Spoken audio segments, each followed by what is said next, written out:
Hello everyone, welcome to our channel.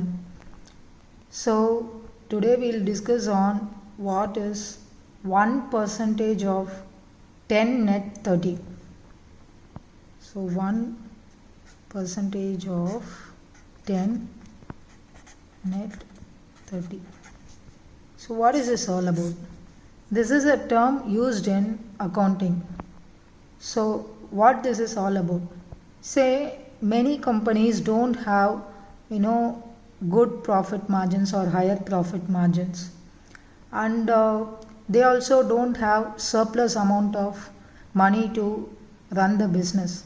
So they just try to rotate the available capital money and other profit money.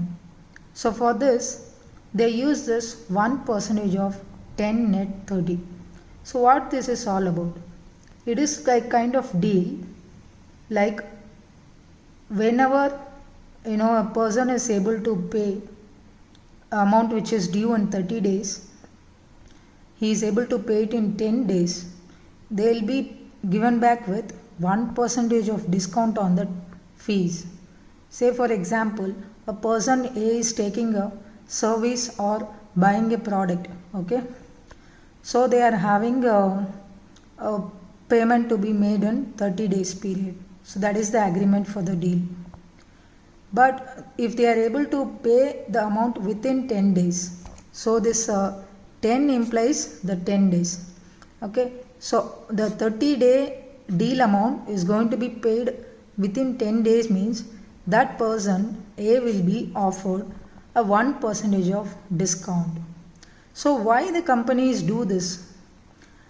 By giving this 1% discount, so they actually do this for the cost of credit of the money back to their company, so which will accelerate the inflow of cash again to the company, which is especially important for business. So this is how they deal with this formula.